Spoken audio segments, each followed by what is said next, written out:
Karon usag nga adlaw sa ulog nato ang Philippine Independence Day. Nagbutang tag mga daghan kayong mga flags sa mga sakyanan, mga opisina sa gobyerno, sa mga munisipyo, padayag na duna natay independensya or kagawasan or kaugalingnan. Tinuod ba nga nanatay independence? Kanang pasabot nga wa na ta kontrola sa laing mga nasod. Sa akong paminaw karon murag dili kayo klaro ang atong independence. Kay ang warrant of arrest sa ICC i-implement man dayon dinhi sa ato bisan og wa moagi sa atong korte. Pasabot lupig tas ICC, hawk tas tiil sa ICC. Nya kanang ICC kay foreign man na nga korte di sa ato pa dili ta independent gikan nila. Ang lain pagyod nga dili ta independent kay bisag unsay idiktar sa mga nasod nga naatay utang nga dako kayo mosunod man ta. So kung ingnon ta nga buhatan ni buhat dayon ta. Butangan mo dihag mga base militar, dawat dayon ta.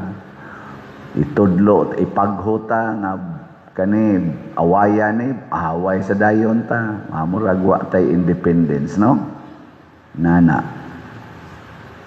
Pero ang pangutana, asa man magsugod kining gitawag natog independence or kaugalingnan, kinsa man ang tao nga tinuod nga gawasnon or dunay kagawasan sa kuan sa gipanudlo ni Kristo, ningon gid siya nga ang una ningon siya, the truth will set you free.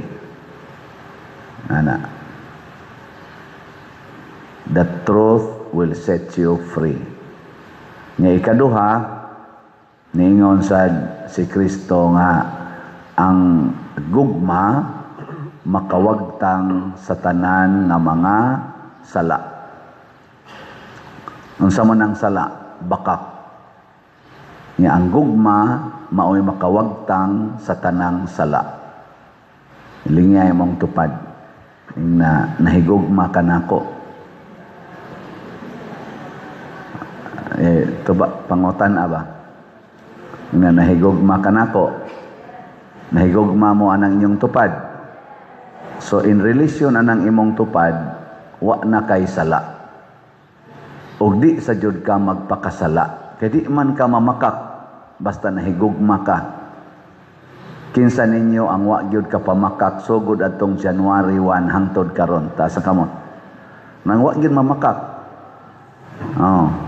Mayo. Wa mo nag lipstick sa inyong ngabil. Wa mo nag make-up. Wa mo nagpa-colors buhok. Wa mo nang iskis-kilay. O wa mo ana pasabot, wa mo na makak. Pero musugod na ganay kag pang lipstick, hidire, sugod na kag pamakak. Imo nang gitabunan ang kamatuoran. Parehagod aning ato ro mga leaders atong gobyerno, bisag dinhigod sa simbahan. Daghan kay mga leaders nato sa gobyerno ug sa simbahan nga mga bakakon. Bakakon ba? Kana ding nanguha ro sa atong kwarta nga trillions ang gikuha. Dato kay sila tan-awon na sila daghang sakyanan, daghan silag mansions, daghan silag mga kwarta, nya gamhanan kay sila'y mag-control sa Department of Justice, sa DILG, sa Ombudsman, sa COA, sa Congress, sa Senado, sila'y nag-control sa mga kapulisan, sa military, sila nagkontrol, purti nila kagamhanan, purti nila naghanag kwarta, ana, pero kinawat di ay kinawat, namakak. Unya, nagkontrol sila sa kumilik, ang napildi, makadaog, makalingkod, unya ang nidaog sa eleksyon, maoy matatak, pero nangawat di ay. No? Bisag din ni simbahan, kadaghang mga pari nga porting pobriha ana pag seminarista, apil na ning nagwali karon. Pero ini kapari, perting sigaha sa sakyanan, perting makapalit pag mga dagko kay yuta, tukod pag mga rest houses, siga na kay balay, kay pari na, tanaw ni ulah nalagi ni dakong balay, kampadir na, laninduta ng sakyanan, kampadir na, onya dito gikan dito kulikta. Nga para untas parokya onya gisod sa kamo na lay tiwas. Og usa ra gihinungdanana nganong nakapamakak kay ang imong gibakakan nga mao ang katawhan wa nimo higugmaa. Ang imong gihigugma mao ang imong kaugalingon. Sige, sampulan lang ta mo kanang pa-colors buhok. Nganong mamakak man ka sa imong katilingban? Nganong di man nimo ipakita ang tinuod? Nganong ang imong ipakita kana mang gitabon-tabunan nga kamatuoran? Kay wa ka mahigugma niya. Dili ka makahatag sa tinuod ngadto niya kay wa ka nahigugma. Ang imong gihigugma ang imong kaugalingon, moy ka ay tan-awon ko tiguang kay kugnaw, tan-awon ko bati kay kugnaw. Ang imong kaugalingon, tarungon ko ni akong kilay kay no batian ako kugnaw ani unsa niya ikasulti sa uban. Ang imong kaugalingon imong gihigugma, kanunay kang ang imong reference ang imong kaugalingon. Magunsa na lang, kabati na kugnaw, kabati na kugnabil. Magunsa na lang ana.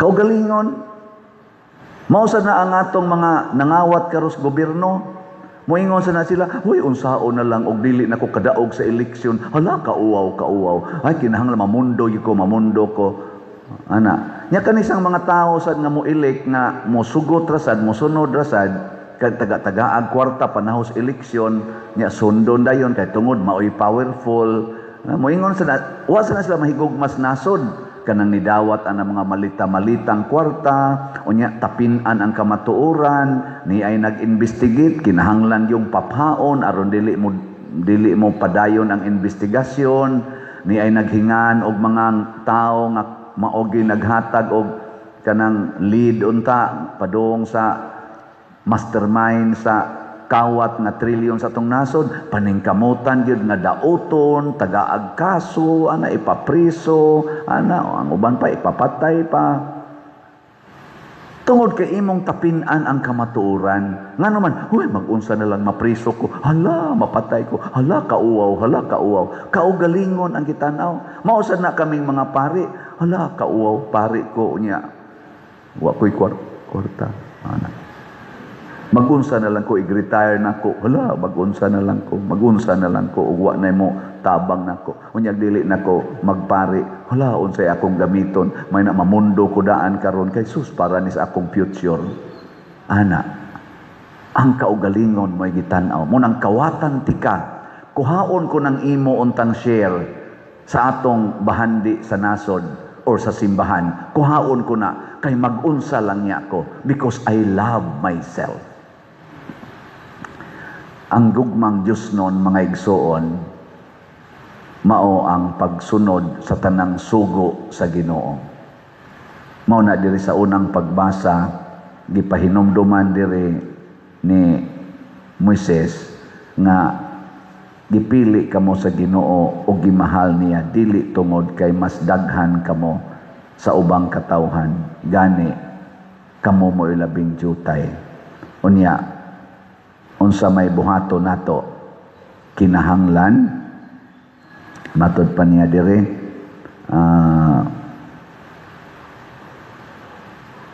Masaligan siya sa pagtuman sa kasabutan og sa iyang gugma, ang iyang gugma walay paglubad niadtong dili maihap nga mga kaliwatan nga nahigugma kaniya ug nagtuman sa iyang mga sugo. Apan silutan niya sa walay langan kadtong nagsalikway kaniya. Silutan sa walay langan. Tanawa ra gud, ayaw tumana ang sugo sa Ginoo. Silutan dayon ka. Ug unsa may unang silot nga immediate yung kayo, basta di ka magtuman sa sugo sa Ginoo, pasabot magpakasala ka. Unsa man gid dayon kuan, mawa dayon ang imong kalinaw. Kanang huwag tangan kag kalinaw, silot na. Sunod, dili na ka gawas nun nga musulti, mawa sa ang imong self-confidence. Di na kakamaong musulti sa kamatuoran. Nga magsigi na kag kabalakang. Hangtod, aburido na kay kag ulo, dali na kay kang masuko. Nga ikasuko nimo, masuko sa tong imong isig katao, labi na gyud og musulti to sila nga ikaw nagbuhat ka ani, imo dayon silang patyon. Unyag makapatay na ka, musamot na sad ang imong ka hasol. So mag-anam og tubo, hangtod di na ka kamaong muatubang og tao. Magsigi na lang kag tago. Mao na silot. Unya og katilingban, nagkunayb ta. Gisalikway nato ang kasuguan sa Ginoo, labi na ng transparency, unsa na accountability, kanang paghigugmaay sa usag-usa. Mahugno dayon ang atong katilingban. Kung nasod man na, magkagubot ang nasod. Muna ako, moingon gyud ko nga dinhis Pilipinas karon, nagkagubot ta kay wa nata mahigugmas Ginoo. Daghan nato ang wa mahigugmas Ginoo. Kanirong naglingkod, nanimba mo ron dinhi. Kinsa man ninyo ang tinuod yung nahigugmas Ginoo, taas ang kamot. Hindi, taas. Okay. Ay, kayo. Kinsa ninyo ang anda magpakamatay para sa atong nasod, taas ang kamot. Kanang magpakamatay gyud. Di ay ni isang duha ka buok mga tiwasono na sada. Duha ra ka buok. Unya unsa may gustos Ginoo di ay kitang mga Filipinos, unsa may gustos Ginoo, mahigugma ta niya unya atong isalikway ang atong nasod. Mahigugma ta niya unya atong yatak-yatakan ang atong nasod. Nga mao kini ang katilingban nga gipili sa Dios para nato. Dili tinuod ang atong gugma. Di ba? Gibutang diri ay. Ang nahigugma sa iyang isig katao, anak sa Dios. Matud pa sa ikaduhang pagbasa, 1 John chapter 4. Ang nahigugma sa iyang isig katao, anak sa Dios, ug nakaila sa Dios. Ang wala mahigugma sa iyang isig katao, wala makaila sa Dios, kay ang Dios gugmaman. Nga kinsa may atong isig katao? Ang atong nasod. Nga imo yang nuhog biya, ibaliwa lang nimo, di ka gustong magpakamatay, kay ang dako manggong gugma, matud pas Ginoo mga igsoon, ang labing dakong gugma, mao gyud ang pagpakamatay para sa imong gihigugma. Mao nay gugmang Dios nun. Ala sige, ingna imong tupad. Ingna andam kong magpakamatay para nimo. Ang di mulingi, iya siyawa. Andam kong magpakamatay para nimo. Karon naidag kong problema sa atong nasod. Ang atong mga elected officials, most of them, wa mahigugma sa atong nasod. Most of them. Muna'y akong personal assessment. Ako ra na personal. Ug unsa may akong gibasihan, tungod kay nahitabo ang dagko kayong korupsyon. Daghan kay tagkwartang nausik karon. Nya nisaka ang atong utang gikan sa mga 12 trillion ngadto na kunos mga 19 trillion na ang atong utang. Sud lang niining pila ka tuig gikan atong eleksyon sa 2022. So ang mga elected officials sa 2022 ug sa midterm elections, daghan nila ang wa mahigugma sa atong nasod. Unya, ikaduha, nagunay tag-away. Ang naa sa Senado, nag-away. Ang naa sa Kongreso, nag-away. Ang naa sa Executive, nag-away. Nagunay tag-away. Paregus inyong pamilya, unsaon nimo pag-ingon naghigugma ay sige lang away, buntag ngadto sa hapon. Siging away, siging impeachment, siging ilog anang power struggle sa Senado o kinsay majority, kinsay legal, kinsay illegal. Kailangan pa bang i-memorize yan? Mga dagko naman mo, mga abogado man kasagaran, mga dagko mamog nakabot sa katilingban, naglibog pagin mo kinsay legal, kinsay illegal, para lang anang simple kaayo nga interpretasyons balaod kinsay majority sa 24, 13 ba o 12 ba?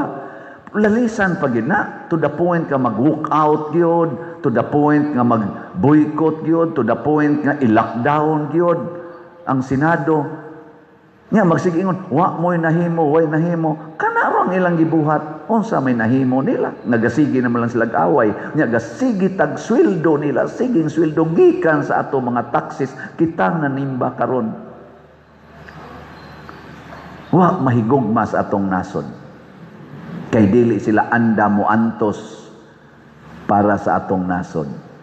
Kinsa maroy anda mo antos sa nasod? Marcos Group, Duterte's Group. Sige, pamalandongin. O kinsa tong naay degree lang ha, di ko mingong perfect, degree of love para sa atong nasod nga mga politicians atong suportahan.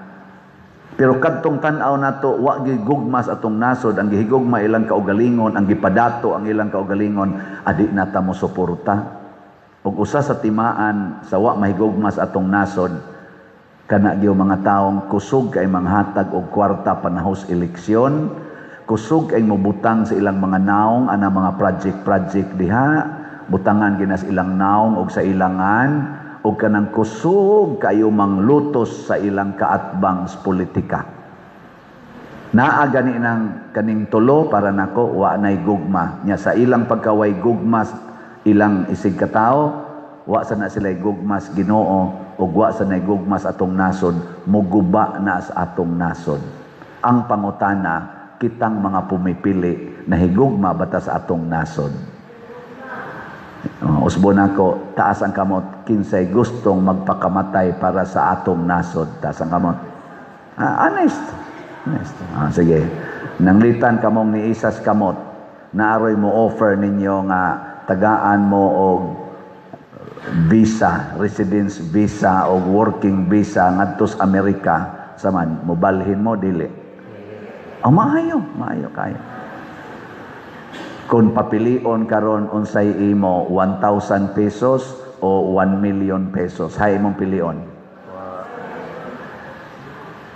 Sige, awa na mo tingog. Kaya klaro kay namakak mo eh. Hay may dakog sweldo, Pilipinas o Amerika? O niya, hay may mong pilion, dakong sweldo, gamayng sweldo. Ay na lang ko ninyo. Unsa may timaan nga dinis atong parokya nga kamo andam mahigugma o magpakamatay para sa atong parokya? Mopalit mo raffle tickets, unya mamaligya pagyan mo raffle tickets. Unya unsa may timaan nga unsa may buhaton aron makapalit ka sa raffle tickets, ibaligya ang tanan mong kabtangan og ipalit og raffle tickets. Mao na pagpakamatay para sa atong parokya. Nya kung dili ta makahimo ana dinhi sa atong parokya, unsa may dangatan di sa takahimo ana sa atong dako nga kuan katilingban. Na iniingon ako, pader, naami eleksyon sa board of directors sa among subdivision, ila man kong padaganon nya councilin ako siya. Wa siya magkasinabtanay sa ilang pamilya, nagsigi silang away, gani wa sila magkasinabtanay siyang bana. Nya padaganon kuno siya og board of directors sa subdivision, kay ang ilang subdivision kuno gubot mura sa kuno atong senado. Insa unsaon kanako pa dawaton ko ni dili. Ingon din ko, sulbara sa nang imong pamilya, oy nga gamayng community, wa gani ka kasulbad sa imong gamayng community, mo involved na nung kag dako, you cannot give what you do not have. Mao na higugmaa sa nang imong tupad, ayaw pangambisyon nga mahigugma ka sa atong nasod, ing na pakamatyan ti ka, ingay mo tupad. Pakamatyan ti ka.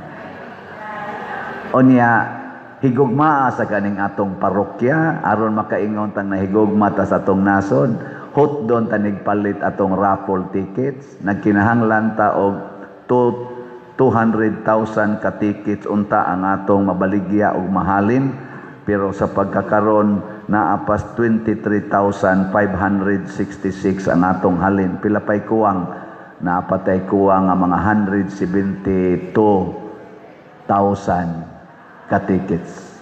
Unsaon man ni paghurot, mamalit og tickets o nya mamaligya pagyud og tickets gikan karon. Mag-average unta ta og 50,000 ka tickets kada semana.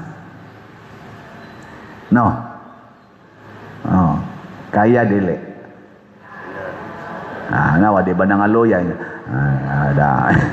Amada. Ada. Di ginamada kung dili nato ibaligya ang tanan, dili ta magpakamatay. Kung magsige lang kitag enrich sa atong kaugalingon, di ginamada. Nga to gani ko nung kuan, di man dito 65,000 ang kuwang natong classroom sa atong mga eskwelahan. 165,000 man day kuwang. Sayo po nito kong gisultis una. Unya, last year, 22 ra ka classroom ang nahimos atong gobyerno. Nya 165,000 ang lacking classroom nato. Nya 22 classroom ra. Moingon kita di kaya nga naman. Kay ang bulsa may gipuno og una. Magunahon kasi imong bulsa di kini nato makaya. Sus kanindot unta kay kun mahalin ning ato mga tickets, mahuman ning atong bell tower. Sus kanindot tan-aw no, mahuman ang bell tower. Mahuman pag yung atong adoration chapel. Still lang nindota ka no. Nya mahuman pag yun ang atong CR nga bag-o. Pwede na mo anha mo mamatay di ay. Nya mahuman pag yun ang atong walk of apostles, balaan na kayo na dihang lugara. Nya ato pag yun ma-repair atong mga lingkuranan, mailisan di ayog bag-o. Hastang nindota ka no.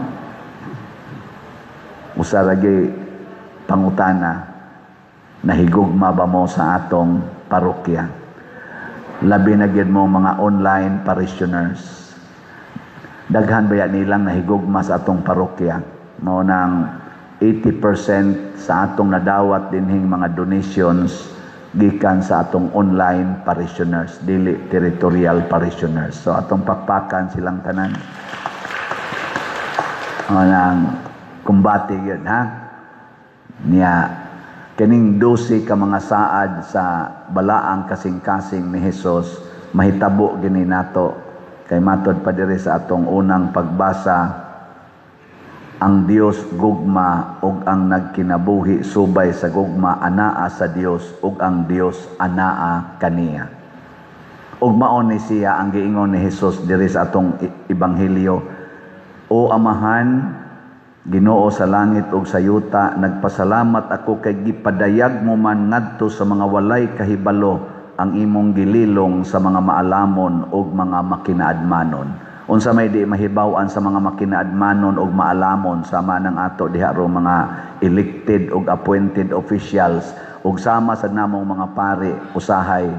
Unsa may di namo mahibaw-an kana di ang paghigugma nga Dios nun. Kana bang paghigugma nga magpakamatay ka para sa imong gihigugma? Kinsa rin makahimo ana? Kana rang murag gamayng bata. Kay kanang gamayng bata nahigugma gina sa iyang parents. Kanang gamayng bata ba mo na nga inigkawa sa iyang parents, muhilak gina ang bata, iniglingi iniyang wa na diha ang iyang parents, muhilak gina. Nya ibutang na nimong bata diha sa tumoy sa buta pomero, equivalent mo na sa fifth floor, kana ba? Na diha buta pomero. Ibutang nimo imong bata dito nga mga 1-year-old, imong pabarugon dito or 2 years old nga bata. Unya arikas ubos imo siyang ingnon, ali day ambak, mo ambak dili. Igkakita ana nga naa kas ubos, ambak yung nagritso. Nganuan tungod sa iyang dakong gugma. Wa siya magsapayan unsay mahitabo niya. Ug mausad ni unta ang atong kinaiyahon, ha? Kaya pa?